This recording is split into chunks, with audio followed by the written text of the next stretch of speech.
On March 30th, 1972, massed North Vietnamese Army artillery opened up in a shattering barrage.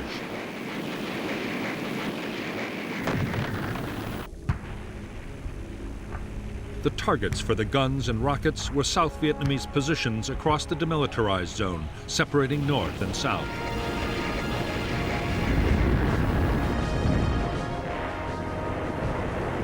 As the guns blasted South Vietnamese defenses, upwards of 20,000 of Giap's troops and 200 of his 600 tanks waited in their jumping-off positions. At noon, they surged forward as the South Vietnamese units fled in panic.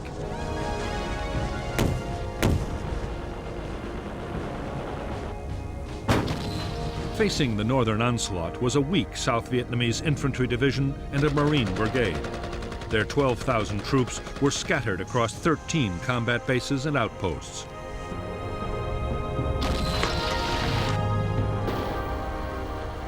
The enemy assault caught the infantry division just as it was moving regiments from one position to another.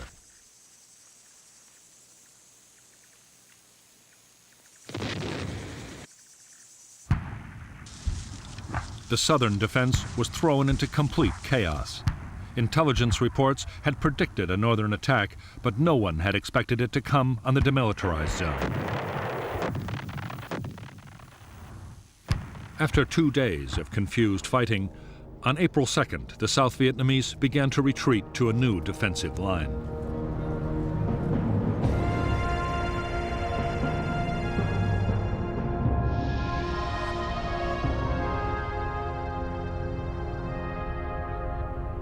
The northern offensive across the demilitarized zone had forced the South Vietnamese to fall back to Route 9 and the Qua Viet River. To the west, the line was held by Camp Carroll, the Rock Pile, and the My Loc combat base.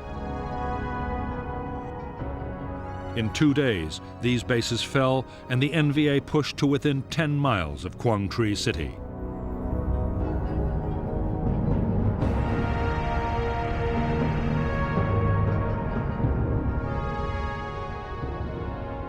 Further south, the city of Hue was threatened from 2 directions. Facing the NVA were the South Vietnamese 1st Division and a division of Marines.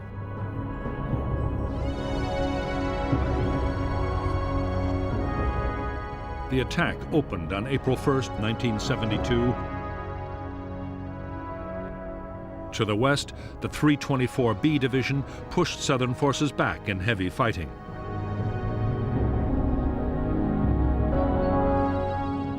For a time, the defenders held a line from the Mai Chan River to Firebase Bastogne, an old American outpost. But soon, even that line was being pushed back.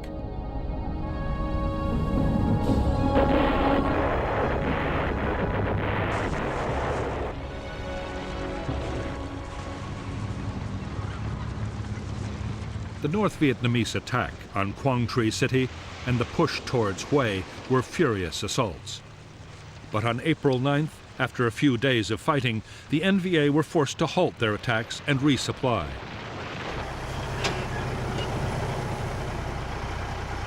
Outside Quang Tri, the North's failure to keep up the pressure saved the South Vietnamese defense from complete collapse.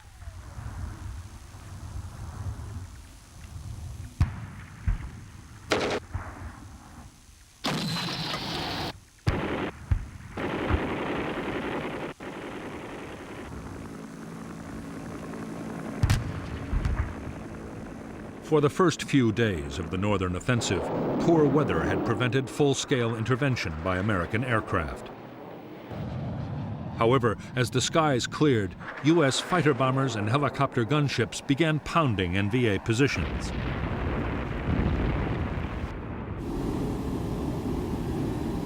They were joined by massive air reinforcements rushed to the region, including B-52s and 4 more aircraft carriers.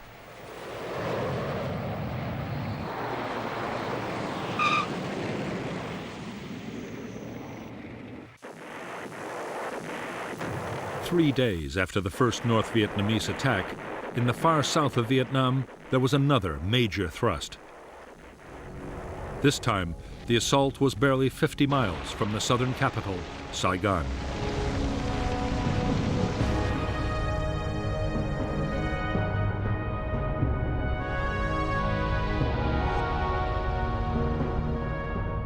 The South Vietnamese forces defending Saigon were the 18th Division, the 5th Division, and the 25th, along with 3 Ranger groups.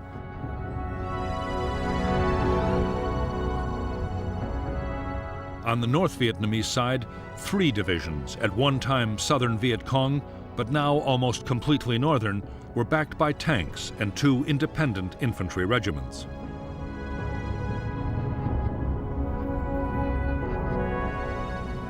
The North Vietnamese first launched a diversionary attack towards Tay Ninh City, overrunning South Vietnamese garrisons.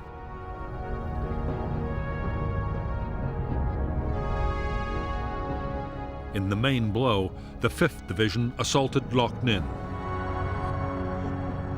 In spite of intense American air support, the town fell.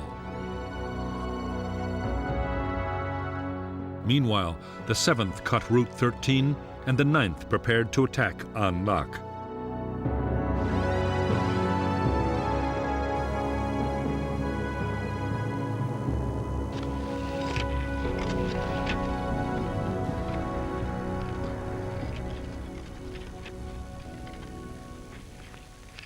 At An Lac, more than 12,000 North Vietnamese were besieging less than 1,500 South Vietnamese army troops. The town was surrounded and ripe for an immediate assault. NVA artillery was pounding the defenders.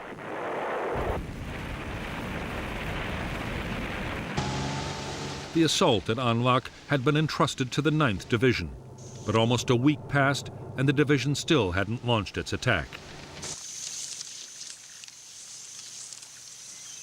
Supplies of ammunition, fuel, and spare parts were arriving far too slowly, and their tanks became bogged down.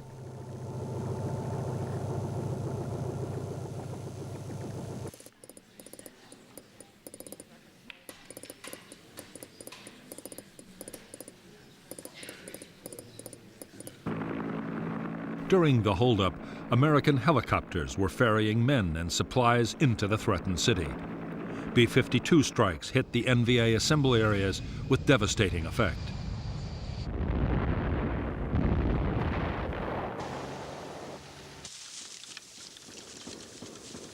The NVA finally mounted its assault on An Lac on April 13, 1972. At once, American helicopter gunships pounced on the attackers. In 3 days of mass infantry assaults, spearheaded by tanks, North Vietnamese troops managed to seize the northern part of the city. But they failed to break the defense. The 4,000-strong South Vietnamese force, reinforced by elite airborne units, held their positions and launched furious counterattacks, accompanied by renewed B-52 strikes. The carnage would continue until on May 15th, the Viet Cong forces withdrew.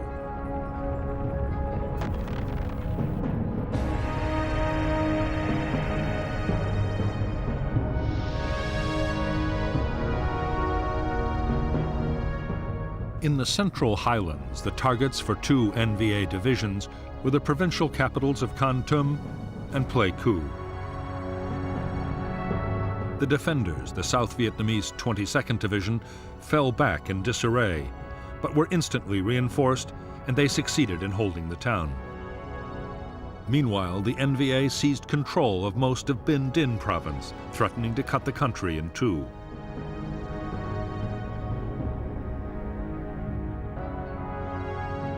On April 6th, Nixon ordered the resumption of full-scale airstrikes over the north and naval gunfire to support the beleaguered South Vietnamese.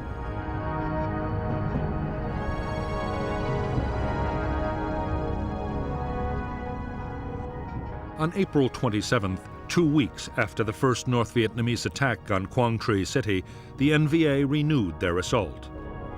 Reinforced by the 325th Division, they pushed to within a few miles of the city. The defenders, the South Vietnamese 3rd Division, which had withstood heavy bombardment for over a month, panicked and fled down Highway 1, along with thousands of civilians. Meanwhile, the North Vietnamese army took possession of Dong Ha on April 29th and Quang Tri on May 1st.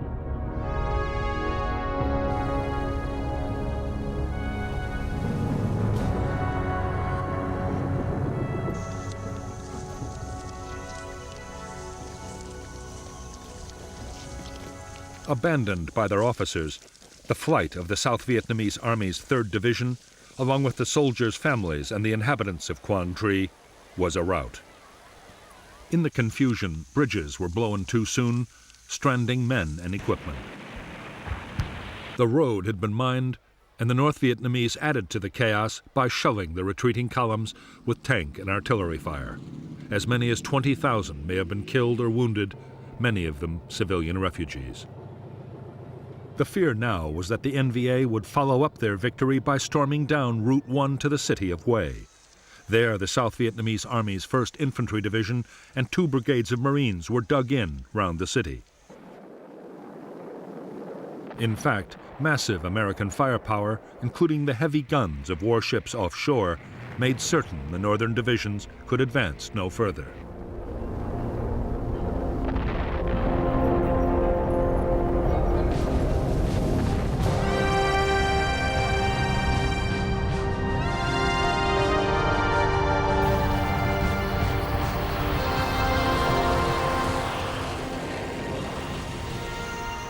American air support for the South Vietnamese Army, codenamed Operation Freedom Train, had unleashed tens of thousands of airstrikes against the attacking northern troops and their supply lines. 2 days after the invasion, the Americans had also started to bomb North Vietnam, the first big raids in 3.5 years.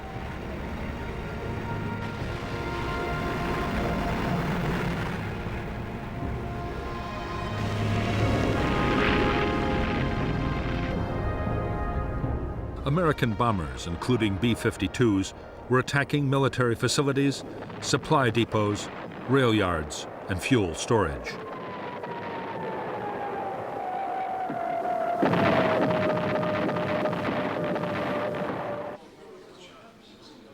North Vietnamese leaders had expected the raids, but they were sure that pressure from their allies, the Soviet Union and China, would stop the Americans launching an all-out air offensive. The North had miscalculated badly. Both superpowers were far more interested in good relations with the Americans than with the fate of Vietnam.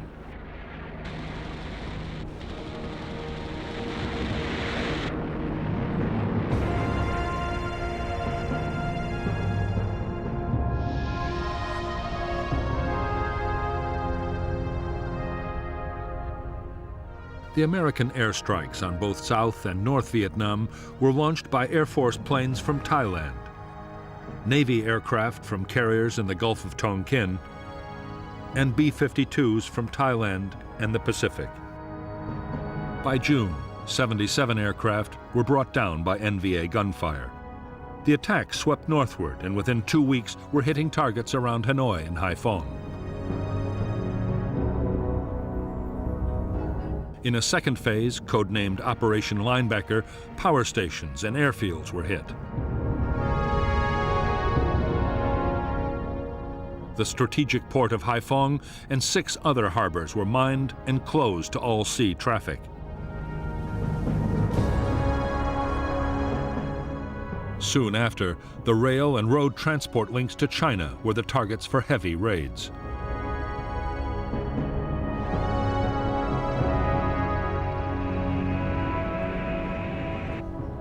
United States forces have been directed to take appropriate measures. With Operation Linebacker, the American President Richard Nixon meant to force North Vietnam's leaders to call off their offensive against the South and negotiate a peace. It was a ferocious campaign.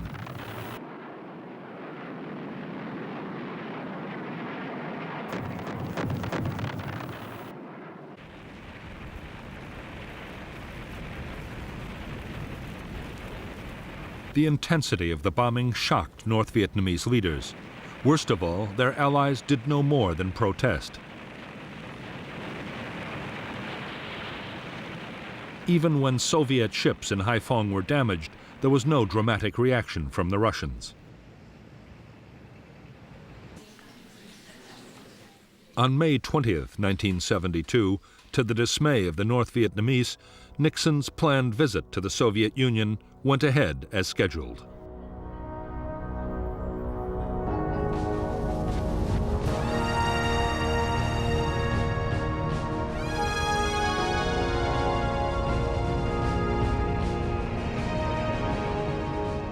On July 19th, the South Vietnamese Army, with U.S. air support, began a drive to recapture Binh Ninh province and its cities. The battles would last until September 15th, by which time Quang Tri was reduced to rubble. The NVA, however, still held the northern part of the province. In 5 months of battles, the attackers reckoned they had killed 100,000 NVA and NLF troops and had captured vast quantities of weaponry. The offensive was over.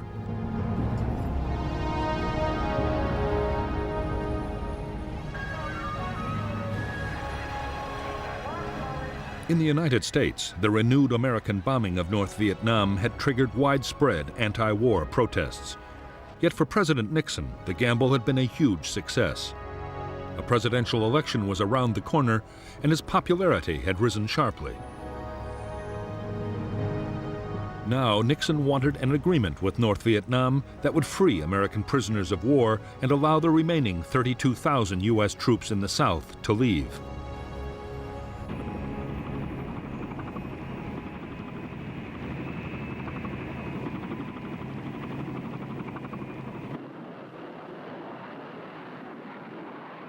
On and off since 1969, Nixon's national security advisor, Henry Kissinger, had been flying to Paris for secret behind-the-scenes meetings with the North Vietnamese while the main talks went on. Up to now, the talks had been in stalemate, but suddenly the northern envoy, Lee Duc-Tho, offered a deal. 3 weeks of intense negotiations produced an outline agreement. Meanwhile, the Americans restricted the bombing of North Vietnam.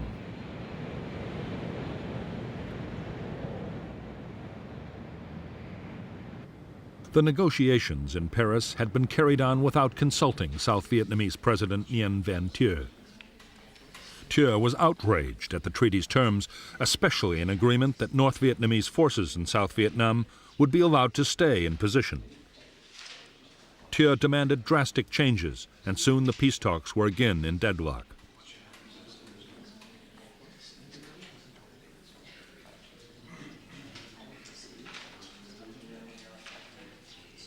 On December 13, 1972, the Paris peace talks broke down completely. Nixon was furious.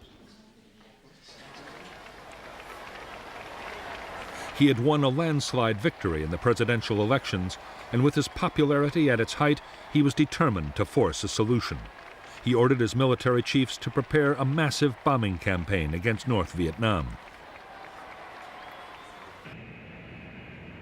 Publicly, he gave northern leaders 72 hours to agree to return to the negotiating table.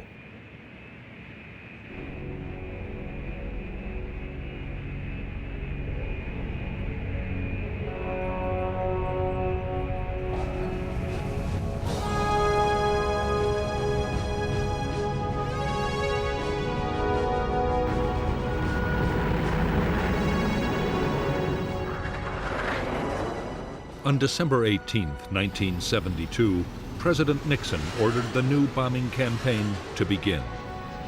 Soon known as Linebacker II, it would last for 12 days and would include a 3-day all-out effort by up to 120 B-52 bombers. Strategic surgical strikes were planned on fighter airfields, transport targets, and supply depots in and around Hanoi and Haiphong. This time, the majority of the attacks were carried out with deadly precision. They were mounted by Navy A-6 intruders and Air Force F-111s. The B-52s struck by night. North Vietnamese anti-aircraft defenses reacted furiously.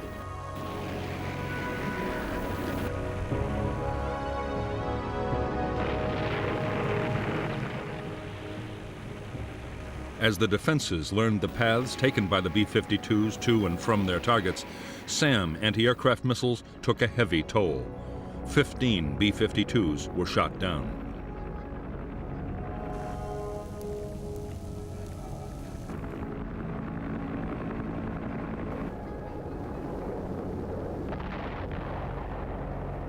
After the Americans changed to less predictable flight paths, losses fell dramatically.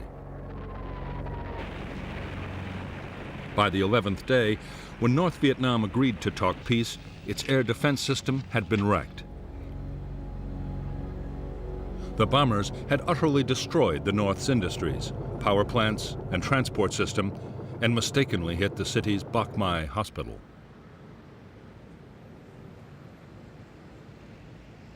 In Linebacker 2, U.S. aircraft had dropped more than 20,000 tons of bombs.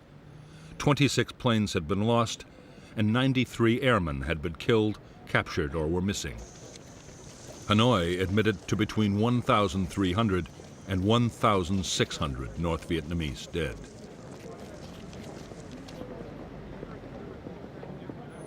On January 8, 1973, Henry Kissinger and Le Duc Thu restarted their talks in Paris. In 6 days, they hammered out an agreement. This time, the Americans had told the South Vietnamese that they would get no more U.S. financial aid if they opposed the deal. On the 27th of January, 1973, all the warring parties signed a ceasefire.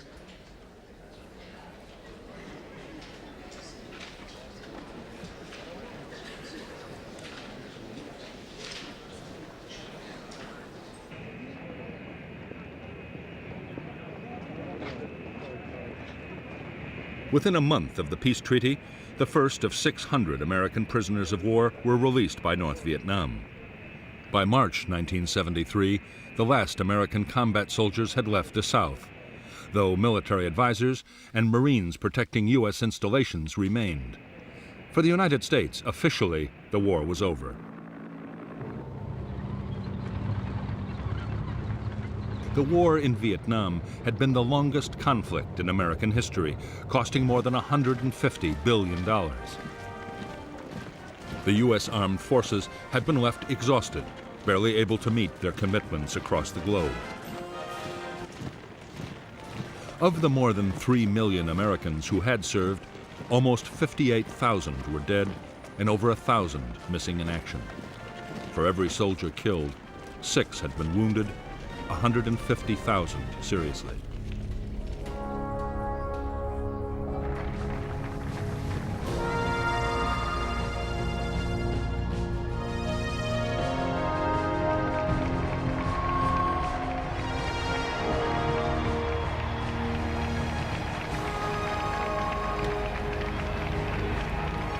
Although the Americans had left Vietnam and a peace treaty had been signed, few Vietnamese believed that the war was over for them. The agreement had left 200,000 northern troops occupying strong positions inside the South. At the last minute, the Americans had given South Vietnam vast quantities of new weapons and was still giving large amounts of financial aid.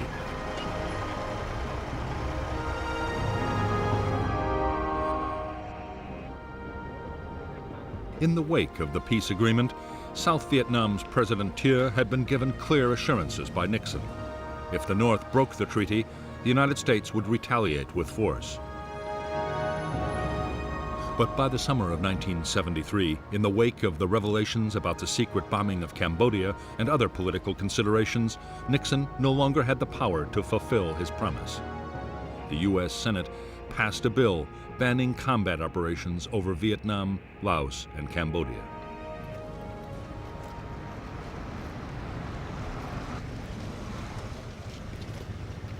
In Hanoi, the North's leaders decided that the first priority now was to rebuild their battered forces.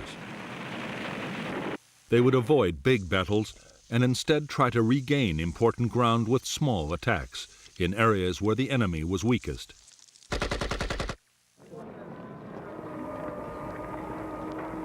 At the same time, they would prepare for a future offensive on a gigantic scale.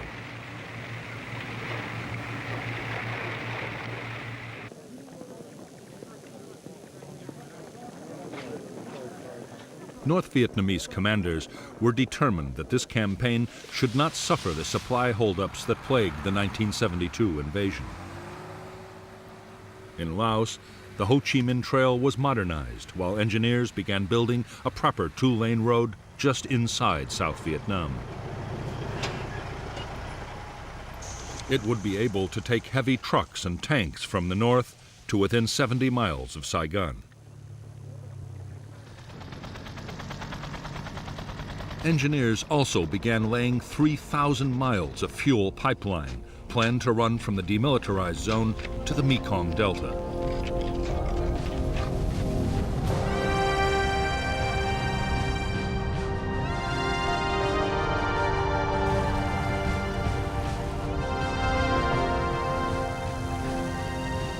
By the start of 1974, the North Vietnamese had rebuilt their divisions in the south. As yet, they were too weak to launch a full-scale offensive, but they had won some territory in key areas.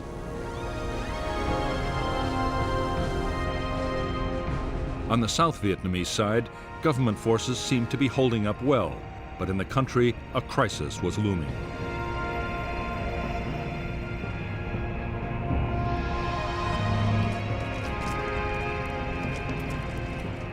The withdrawal of American troops had already caused severe economic problems in South Vietnam. The economy had relied on U.S. aid, but had been inflated out of all proportion by the American presence.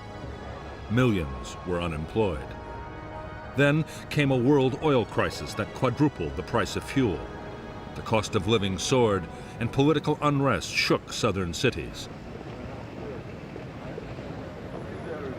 At the same time, corruption in the government and the army reached new heights as Thieu cut the defense budget drastically. The effect on the armed forces was disastrous. Soldiers could no longer support their families as prices rose, and corrupt officers embezzled funds. Fuel shortages cut helicopter operations by 70%. A shortage of spare parts immobilized aircraft and vehicles. Ammunition was rationed.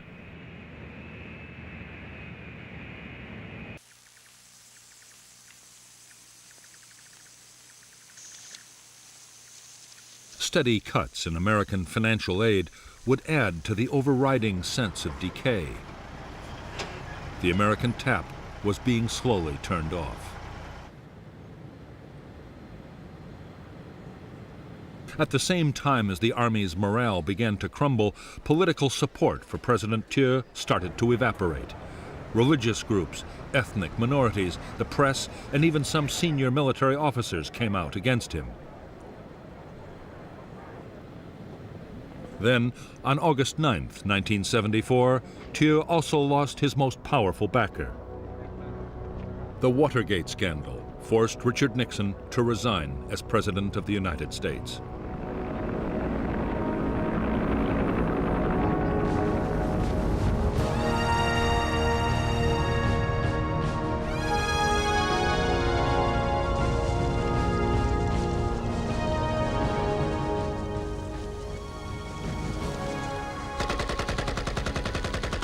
The North Vietnamese Army used the spring and summer of 1974 to improve its position in South Vietnam. NVA commanders launched a series of strategic raids to regain the initiative and seize key pieces of territory.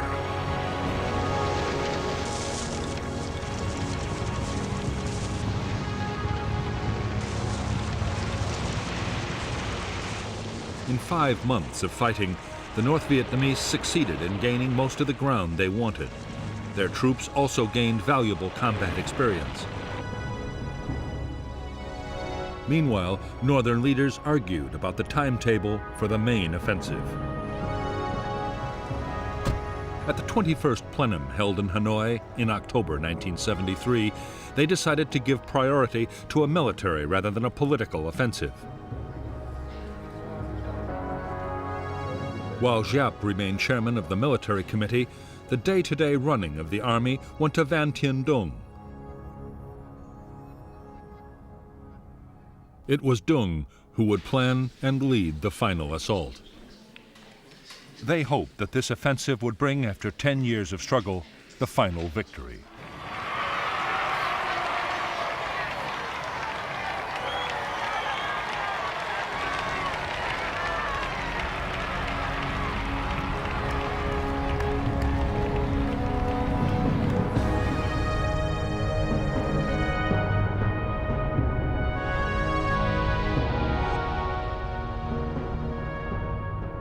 By December 1974, the North Vietnamese Army's main supply route from the demilitarized zone to Loc Ninh was complete.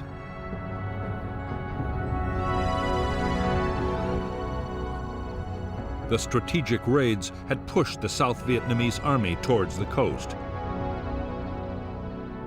Northern artillery now threatened several major cities. In the Saigon area, northern forces had gained ground on 3 sides of the capital.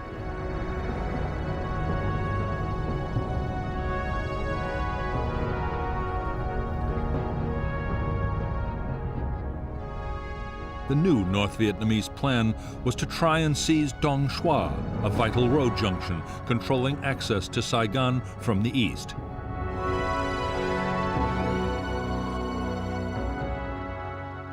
On December 26, 1974, the 7th NVA Division captured Dong Xoa.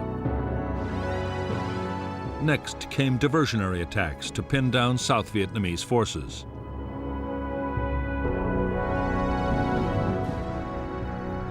Phuc Long, an important province and city, was now threatened by 2 NVA divisions and 2 infantry regiments, backed by tanks and artillery.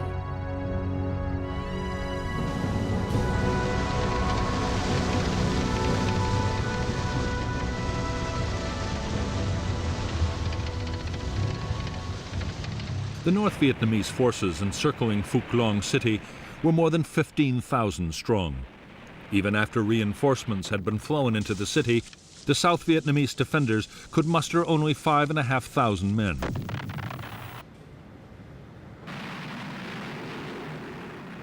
The Southern Air Force was short of serviceable planes, and faced by heavy anti-aircraft defenses, it achieved almost nothing.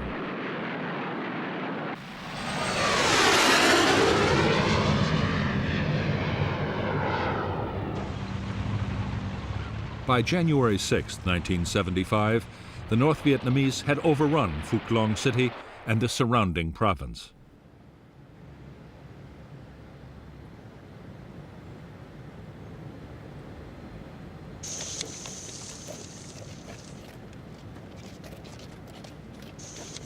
The loss of Phuc Long was a disaster for the South Vietnamese.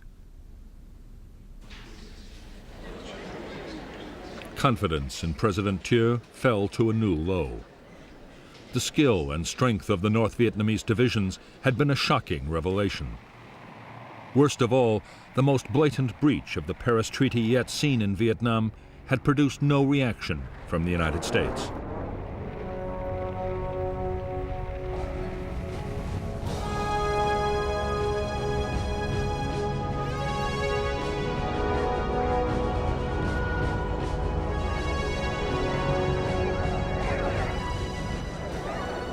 To North Vietnamese leaders, the latest battles were proof that the Americans would not use their air power to defend South Vietnam.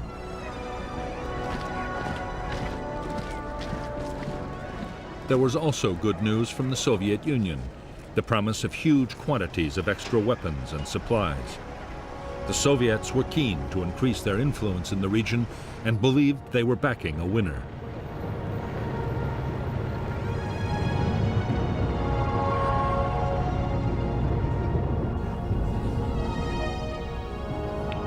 Even though North Vietnam now had the support it needed, its leaders still meant to move cautiously. But General Tran Van Tra, the commander in charge of southern forces, pushed for decisive action. Once more, he won agreement for a sizable attack, but not for a full-scale campaign.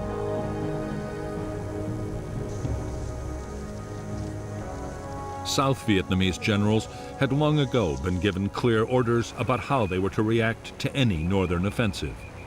They were to hold on to every scrap of southern territory, and their forces had been deployed for a defense on all fronts.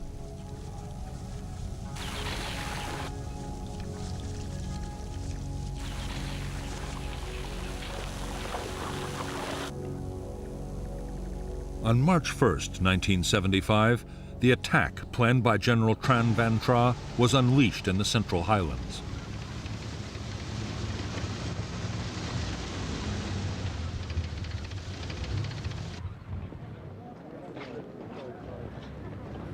As ordered, government forces meant to stand and fight. But suddenly, President Thieu, the southern leader, changed the plan completely.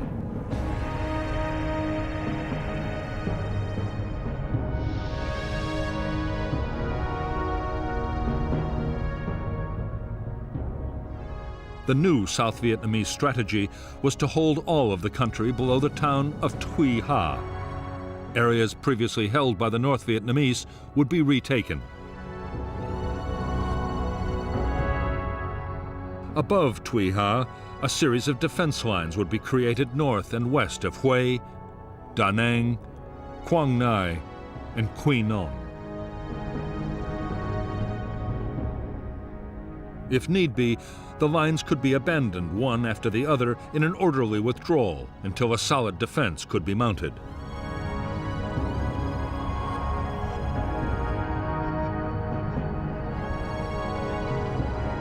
This latest North Vietnamese attack had begun with diversionary actions against the strategic cities of Pleiku and Kon Tum.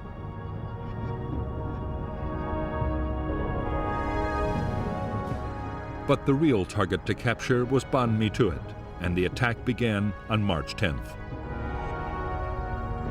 The Southern 23rd Division mounted a counterattack, but failed hopelessly when South Vietnamese planes scored a direct hit on their own divisional operations center, ending any organized defense. A new plan was then put into effect. South Vietnamese army units in Kon Tum and Pleiku provinces were ordered to withdraw to the coast and hold Thuy Ha along Route 7B.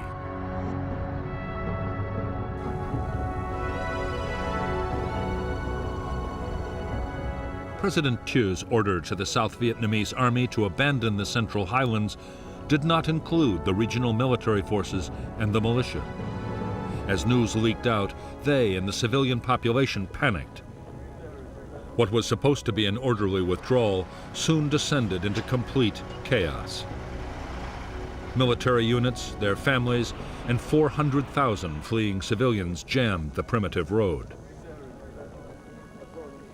The 120-mile retreat down Route 7B was a nightmare.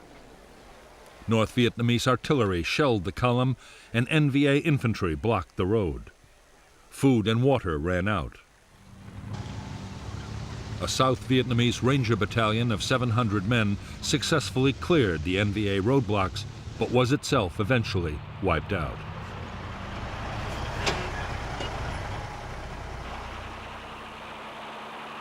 By the time the column reached the coast, a third of the 60,000 troops that had set out were dead or missing.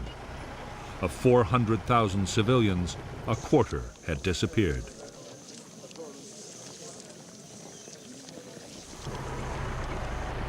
Meanwhile, the North Vietnamese army launched a second major attack.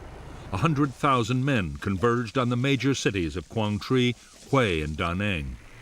They were spearheaded by powerful armored forces and backed by 8 full regiments of artillery. And when news of the debacle in the Central Highlands reached these cities, panic set in. Worse still, the South Vietnamese Elite Airborne Division, based north of Hue, was ordered to return to Saigon.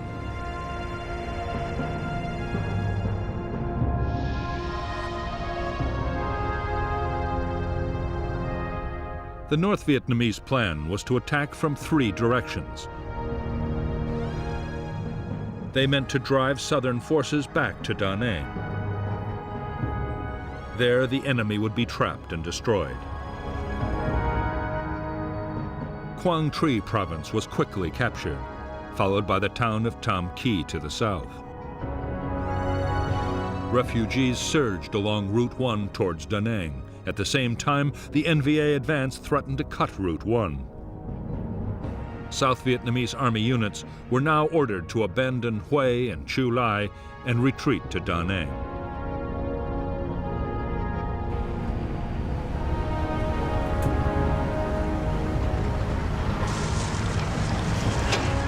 On March 25, 1975, Hue, South Vietnam's 3rd largest city, fell to the North Vietnamese army.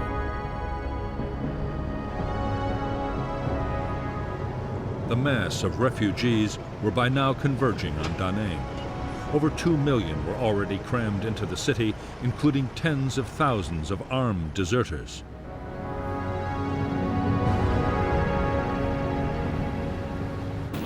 North Vietnamese rocket and artillery fire was slamming into the built-up areas and the docks.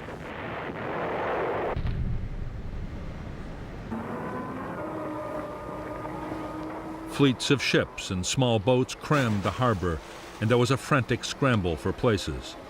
Thousands drowned or were crushed. Many were shot by troops or armed civilians in the desperate competition to escape.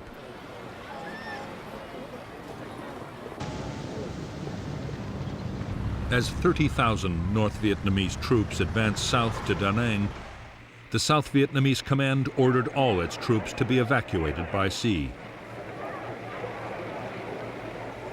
In the chaos, few succeeded in escaping. The scenes of panic and mayhem at the docks were repeated at Da Nang's airport.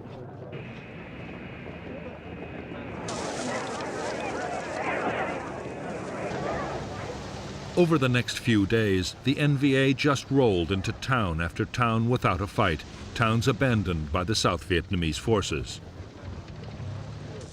On March 30th, 1975, the North Vietnamese army took Da Nang. It was just over 10 years since the first U.S. Marines had stormed ashore there. For the South, it was a shattering blow. Yet its leaders did little, clinging to the hope that American air power would finally intervene to save the day.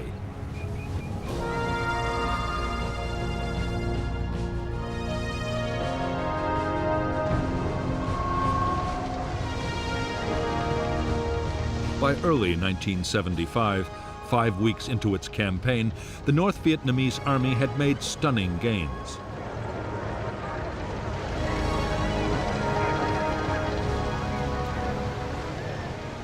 "12 provinces and more than 8 million people were under their control.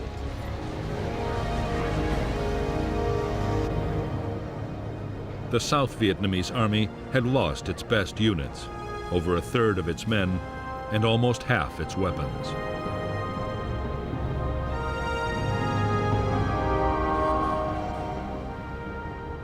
Northern leaders were astonished by their own success.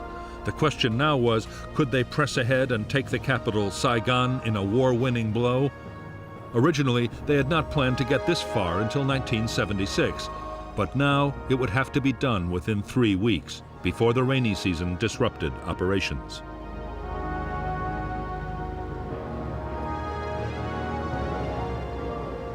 The job of commanding the offensive was that of General Van Tien Dung.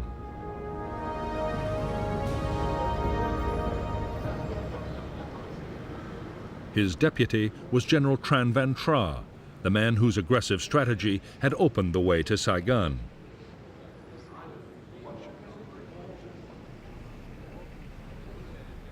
Le Duc Tu, Henry Kissinger's adversary in the Paris peace talks, now one of the most powerful men in the Northern Politburo, would oversee the whole effort, accompanied by General Giap.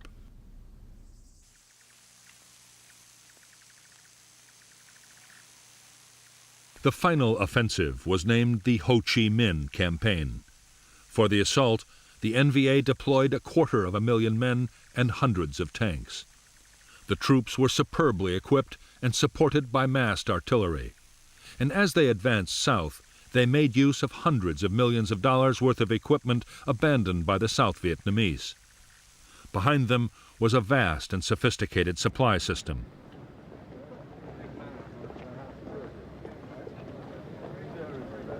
North Vietnamese transport aircraft and ships were now ferrying men and materials into captured airfields and ports in South Vietnam.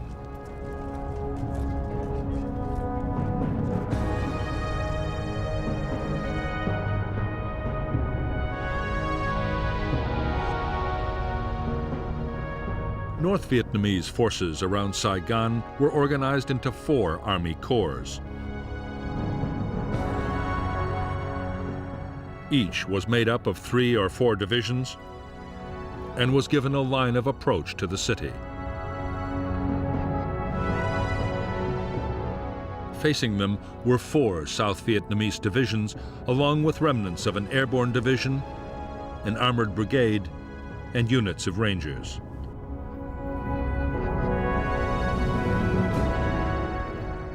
As the northern attack rolled inexorably on, they had to cut Route 4, isolating Saigon from its forces in the Mekong Delta.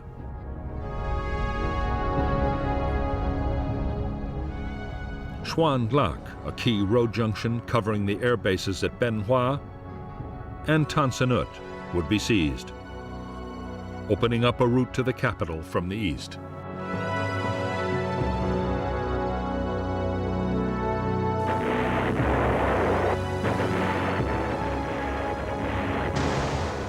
The first attacks of the Ho Chi Minh campaign opened on April 9, 1975.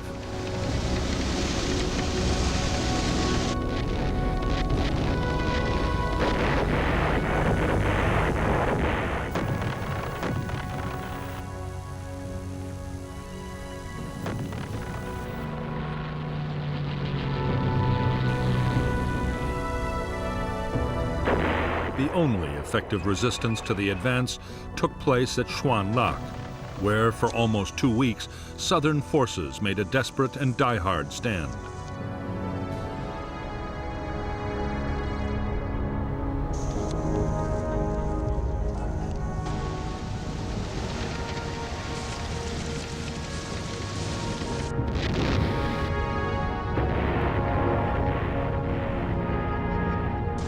The North Vietnamese threw more than 30,000 men at Xuan Lac, backed by powerful tank and artillery forces.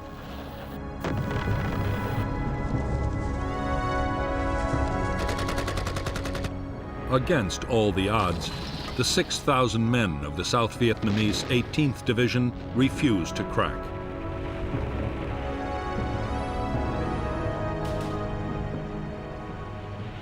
In 2 weeks of bitter fighting, the North Vietnamese hit the defenders of Xuan Lac with 20,000 shells and rockets. Still, Southern forces drove back mass infantry attacks. They killed over 5,000 NVA troops and destroyed dozens of tanks. It was to prove the last big battle of the Vietnam War. In the end, the defenders were forced to pull back. 1 in 3 of the South Vietnamese 18th Division were dead. The fall of Xuan Lac meant the road to Ben Ha and Saigon itself was wide open. With the direct threat to the capital, on April 21st, President Thieu resigned and fled to Taiwan. Members of the Provisional Revolutionary Government in Paris had earlier indicated they'd be prepared to negotiate with General Duong Van Minh, a trusted intermediary. However, for the moment, the Southern government was paralyzed. A mass exodus of foreigners, government officials, and the remaining Americans was already underway. Saigon docks were crammed with boats as thousands tried to escape by sea.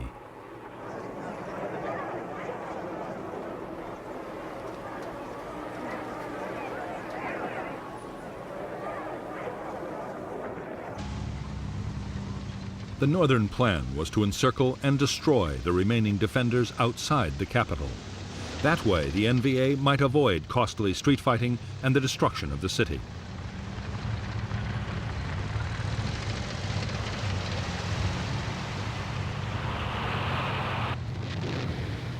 On April 25, 1975, they launched their final assault. One by one, the defending South Vietnamese divisions were cut off and overwhelmed.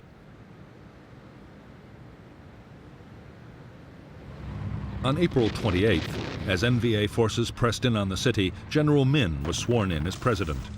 Attacks on Tan Son Nhut Airport closed its runways. Only helicopters now offered a way out. Starting on April 29, 1975, U.S. Marine and Air Force helicopters flying from carriers offshore began a massive airlift. In 18 hours, over 1,000 American civilians and almost 7,000 South Vietnamese refugees were flown out of Saigon.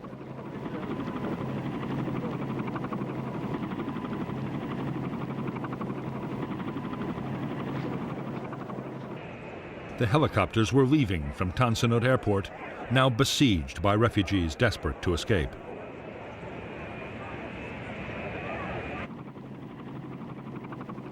The scenes of panic and chaos were repeated at the U.S. Embassy, where helicopters were landing and taking off from inside the grounds. U.S. Marines flown in to protect the evacuation struggled to control the thousands of terrified civilians fighting for a place.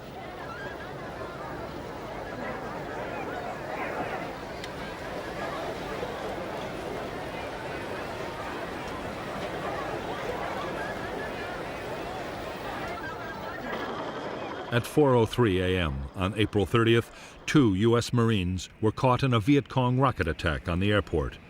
They were the last Americans to die in the Vietnam War. A constant stream of American helicopters shuttled between embattled Saigon and the rescue fleet off the coast. At the same time, South Vietnamese military pilots were using their own or commandeered aircraft to escape. The decks of some American ships became so crowded that helicopters had to be pushed overboard.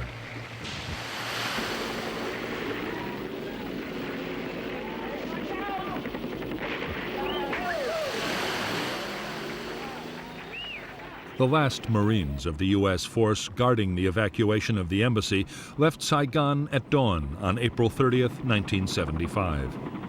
As their helicopter took off from the embassy roof, looters were already ransacking the lower stories of the building.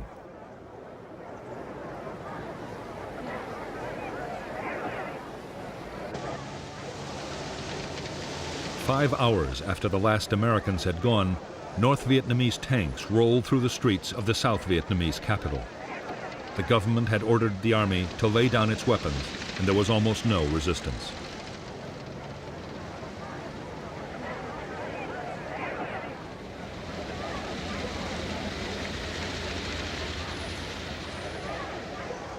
Shortly before noon, T-54 tanks of the NVA 2nd Corps rolled through the gates of the presidential palace.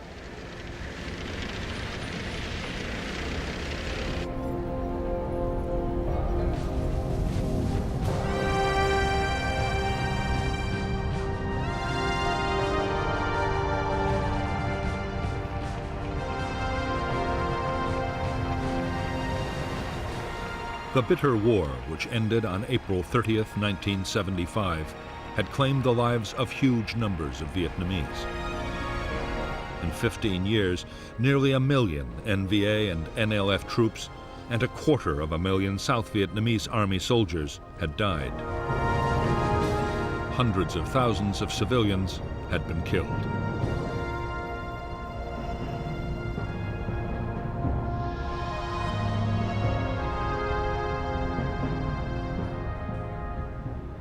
After the victory, Northern officials moved quickly to take control of every aspect of Southern life. Even the NLF had little say as Hanoi tightened its grip. Soon, hundreds of thousands of people, officers and men from the South Vietnamese Army, and those believed tainted by the old regime, would be sent to re-education camps.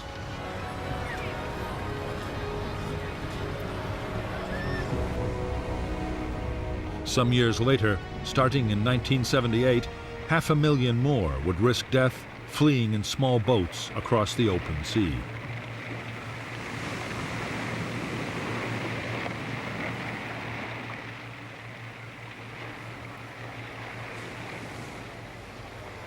Although the war was over, peace in Indochina did not last long.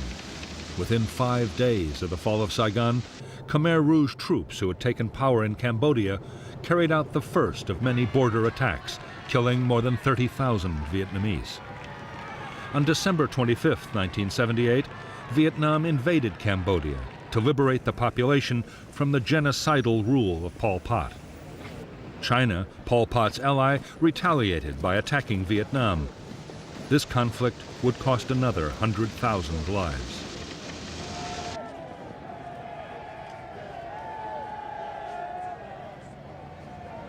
For the United States, the Vietnam War left a painful legacy of bitterness and division. As the nation tried to forget a humiliating and frustrating episode in its history, those who had served were ignored or greeted with outright hostility. It was 1982 before veterans of the conflict were finally recognized with the building of the Vietnam Memorial. For America, only then could the ghost of Vietnam finally begin to be laid to rest.